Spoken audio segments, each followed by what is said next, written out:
Analizarlo junto a Andrea Pérez Simondini, que yo he conversado en sendas oportunidades. Imagínate, en estos 12 años de programa he hablado varias veces con ella hablando de estos temas. Y la verdad que hoy me parece trascendente porque estamos en otro marco, en otro contexto de, digamos, de credibilidad según para los grandes medios, y la verdad que es lo que muchos veníamos comentando, de que claramente la vida en otro planeta es posible y que debe existir. Hoy que lo diga el Congreso o que se diga ante el Congreso de Estados Unidos le da otra trascendencia para los grandes medios. Andrea, buen día. Maximiliano Lecqui te saluda desde Radio Sónica. Qué placer charlar contigo. Me imagino que estás en la hermosa Victoria. Hola Maxi, ¿qué tal? ¿Cómo estás? La verdad que sí, un placer y sí, hoy un día hermoso sobre la ciudad de las Siete Colinas. Bueno, me alegro charlar contigo, siempre es un placer hacerlo. Y qué bueno hacerlo en el marco y en este contexto que en tantas oportunidades hemos hablado, y uno siempre dice cuando habla de estos temas, en los medios te trataban como de conspiranoicos o que estamos hablando de temas raros, ¿no? Y te ponen la musiquita de fondo. Y uno dice, hoy el Congreso de Estados Unidos está de alguna manera llevando a la realidad o poniendo en palabras o por escrito lo que ya no se puede ocultar, ¿no? De que hay vida en en otros planetas. Exactamente, bueno, hoy, como vos decías recién en tu presentación, es un antes y un después porque la audiencia del pasado miércoles 26 de julio fue una audiencia pública bajo juramento de los testigos, que estos tres testigos que encabezó David Granch, que fue el segundo jefe, el subjefe de un programa que crearon en el Pentágono para estudiar lo que hoy escuchamos ya muy comúnmente hablar, que son los UAP, Unidentified Aerial Phenomena, fenómeno aéreo no identificado.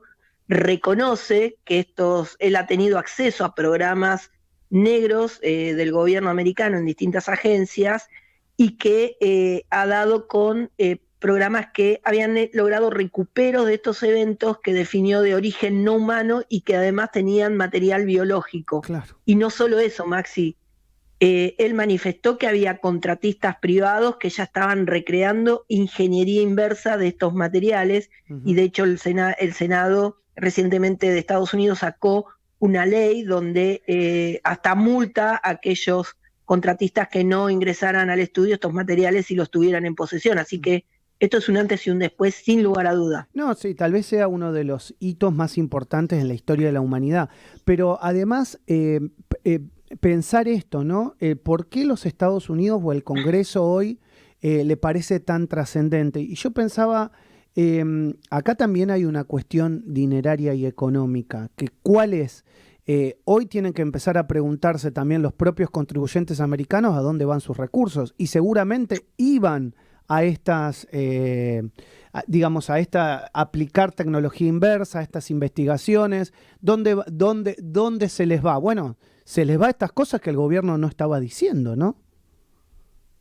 Mira, el punto neurálgico lo que acabas de decir, porque David Granch, como investigador ya oficial del Pentágono de estos fenómenos UAP, en realidad él se ve obligado a hacer la denuncia justamente por el tema de el Los financiamiento fondos. de estos programas que no estaban declarados, del cual aparte él tenía toda la autoridad y las credenciales para acceder y no le era remitida la información, y él hizo una denuncia no por el estudio de los UAP, sino de corrupción, y de hecho se presentó con el inspector general del Pentágono, que lo asistió para que, por eso en la audiencia del otro día, a sus espaldas estaban los dos antiguos jefes de la UAP Task Force, que también brindaron declaración, y a partir de ahí empezó a asomar la información masiva que tomó Estado Público Mundial de que estos programas investigaban estos elementos y tuvieron que dar información precisa sobre esto, que ya declararon en audiencias cerradas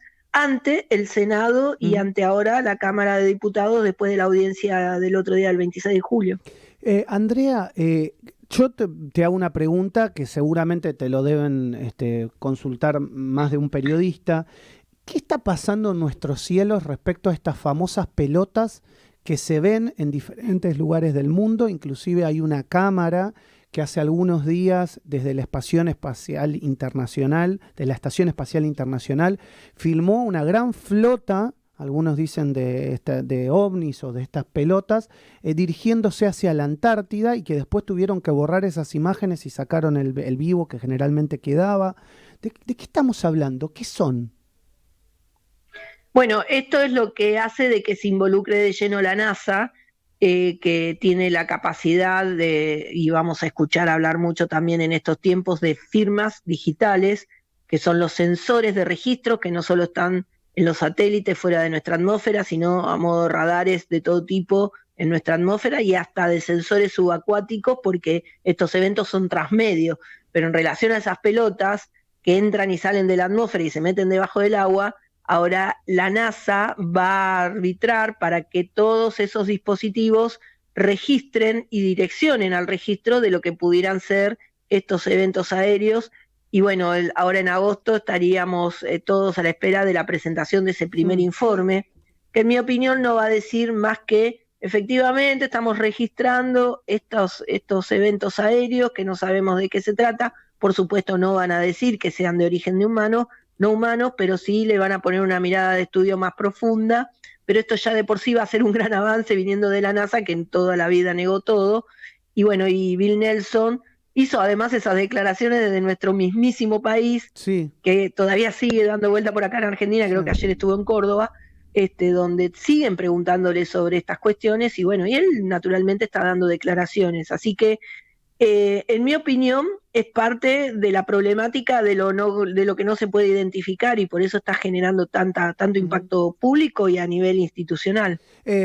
Por los canales tradicionales que vos conocés, cuando se hablan de estos temas, ¿los presidentes están informados? Y te pregunto por esto, porque viste que el otro día Alberto Fernández habló del tema del fenómeno OVNI. Dijo, lo único que me falta es que venga una invasión extraterrestre, o algo así, dijo, marciana, no me acuerdo si extraterrestre o marciana. Digo, porque también pienso en voz alta, estamos hablando de un presidente que es miembro del G20. ¿Es posible que esta información se haya trasladado a los presidentes y a este hombre se le escapó, sabiendo de que esto en 2 o 3 meses puede conocerse algo?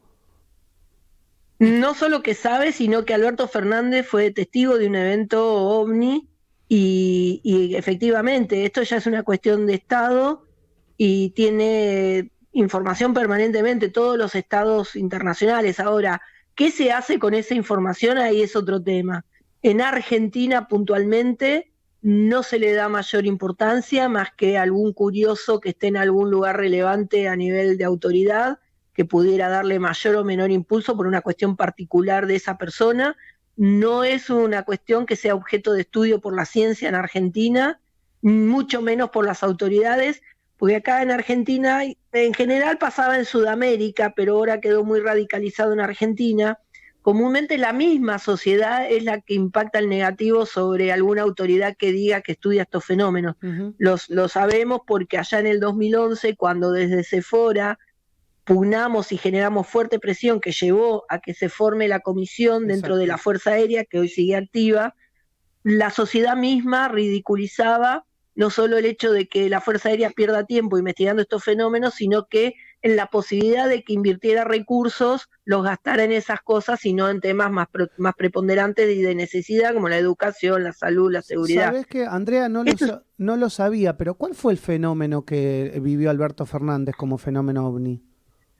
Mira, tengo entendido que él, cuando vivía en Puerto Madero, fue testigo de un evento aéreo inusual, y que eso lo acogió en términos personales. Y también ahí, cuando se presentó Bill Nelson, en esa conferencia de prensa estaba con el ministro Filmus, y Filmus a su vez tuvo una conversación con un ex ministro de Defensa ya fallecido, Paul Hens, de Canadá, que es un hombre que se expresó mucho a favor de estos temas. De hecho, en Canadá se desclasificaron masivamente expedientes, y Filmus, entiendo que habló del tema con este ex ministro de Defensa. ¿Estás en conocimiento de la historia de que tal vez estamos en un año bisagra, que se le habría informado a través de una aparición que hubo de un ser extraterrestre a un papa allí por la década del 60 caminando por Castel Gandolfo?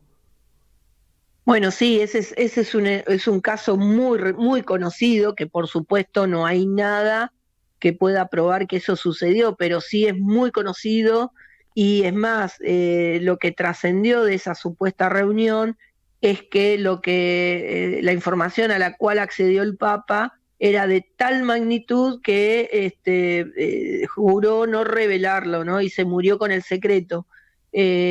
Básicamente la misma repercusión tuvo cuando Jimmy Carter, cuando era candidato a presidente, que además tuvo una experiencia ovni en un acto de campaña, él en su acto de campaña incluso decía que cuando sí era presidente iba a liberar los archivos. Bueno, Ujú. él después tomó contacto con lo que se conocía y lo que trascendió también de sus declaraciones, que él no podía mostrarle a la humanidad Exacto. lo que él había visto en privado. Sí, Esto estamos, es un poco la línea de la que vienen de muchas de estas fuentes, por ¿no? eso digo también, estamos hablando del Papa Juan XXIII para dar la información correcta. Ah, Eh, sí, sí, Juan 23, correcto. Juan 23. Pero me parece interesante esto, porque cuando Alberto dijo esto, tal vez estaba previendo que se haga público esto, como él sabe que se va a hacer público en 2 o en 3 o en 4 meses o antes de que termine su gobierno.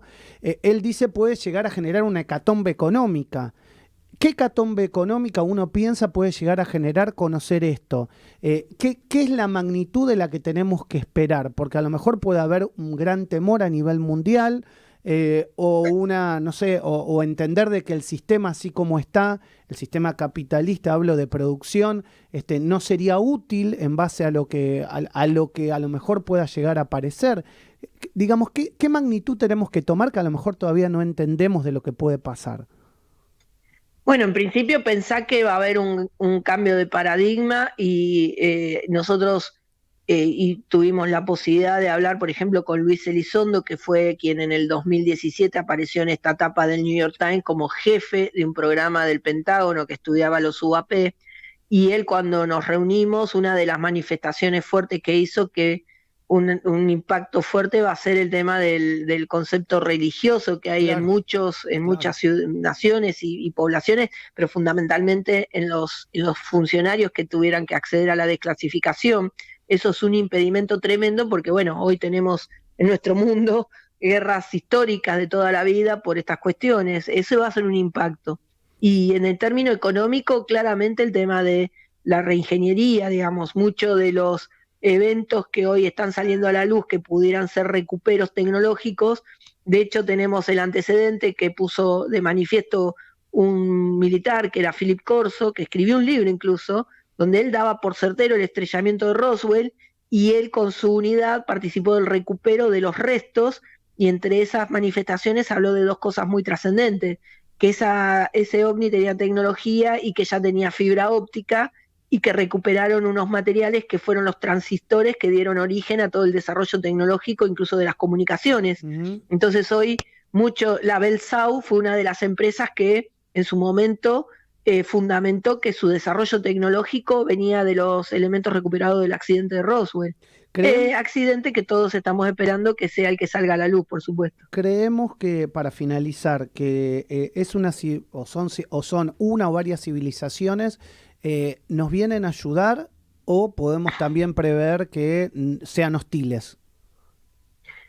Bueno, te voy a dar dos visiones. Una es la mía hasta el momento, que compartimos con muchas personas, digamos, si nos remontamos sin salir de Argentina y 70 años atrás, ya acá teníamos la Armada Argentina que denunciaba estos eventos con capturas en radar, en ecos, que desarrollaban velocidad hipersónica, vuelo transmedio, es decir, que esto que se salía de la atmósfera y también se metía debajo del agua, por lo cual hace 70 años quien tuviera esa tecnología y hubiera tenido una mirada hostil, yo creo que nos hubiéramos dado por enterado, por lo cual hasta ahora todo lo que vuela por ahí no tendría mayor hostilidad. Ahora, también estaba la versión que allá en el 2010 lanzó Stephen Hopkins, donde él era muy negativo a que se desarrollaran programas de búsqueda bajo radiotelecomunicaciones, basado en el proyecto SETI o en después Ujú. lo que fue el proyecto Block Brown, que él mismo encabezó finalmente, porque tenía alguna duda sobre en qué condiciones de hostilidad podrían venir estas seres en caso de que los encontremos. Bueno, él después fue convocado por Yuri Milner, que es un millonario que invierte mucho en la carrera aeroespacial y hoy es parte de la búsqueda de señales de vida extraterrestre, y bueno, y quedó muy contradictorio su declaración inicial a la convocatoria y dirigir este proyecto. Bueno, interesantísimo, siempre es un placer. Yo creo que, mira, te vas a transformar en la gran estrella de la televisión en los próximos días, seguramente, porque cuando empecemos a conocer estos temas, vos sos una de las que más sabés en la República Argentina y que estás estudiando junto con mucha otra gente. Pero bueno, yo invito que vayan a Victoria, Entre Ríos, al Museo del OVNI, que te conozcan y que intentemos de alguna manera entender que todo esto que vos venís hablando hace tanto, pero tanto tiempo, hoy prácticamente va a aparecer sobre nosotros, tal vez con la menor información o con la justa y necesaria que quieran dar, pero que es mucho más grande de lo que cualquiera se pueda llegar a imaginar. Bueno, muchas gracias, Maxi, por tus palabras y siempre por darnos la posibilidad, porque hoy es más fácil hablar de estos temas, pero tanto tiempo atrás, cuando incluso mi madre y muchos investigadores que vienen remándola con este tema, le era muy difícil. Tu micrófono siempre estuvo abierto para nosotros, así que muchas gracias por eso. Y bueno, y a disposición, esperando ahora en agosto el informe de la NASA, que también va a generar mucho impacto. Un placer enorme. Ya voy a ir a Victoria. Me tengo que cruzar algún día desde Rosario y te voy a ir a visitar, lo prometo. Un beso enorme. Aquí te esperamos. Un besote. Beso enorme. Andrea Pérez Simondini, investigadora del fenómeno OVNI en la Argentina, una de las que más sabe realmente. Es directora del Museo OVNI ahí en Victoria, pueden ir a visitarlo. Y la verdad que son temas de verdad que se las traen, porque todos los Estados Unidos del mundo está hablando de esto en estos momentos. El mundo habla de esto con información a cuentagotas en los grandes medios de comunicación, pero quédense en lo que ella dijo. Seguramente el presidente argentino tenía información de esto. O sea, no lo dijo a boca de jarro. No dijo a boca de jarro, viene la invasión extraterrestre y ahora la economía que va a pasar. Posiblemente, cuando se conozca esta información, pueda haber un cimbronazo mundial en los mercados, entendiendo que tal vez estemos hablando de otro paradigma, de otra cosa. Ojo, atención con esto. Va a romper la agenda ahí, en ese momento. No lo tomen al pasar, no lo tomen al pasar. Bueno,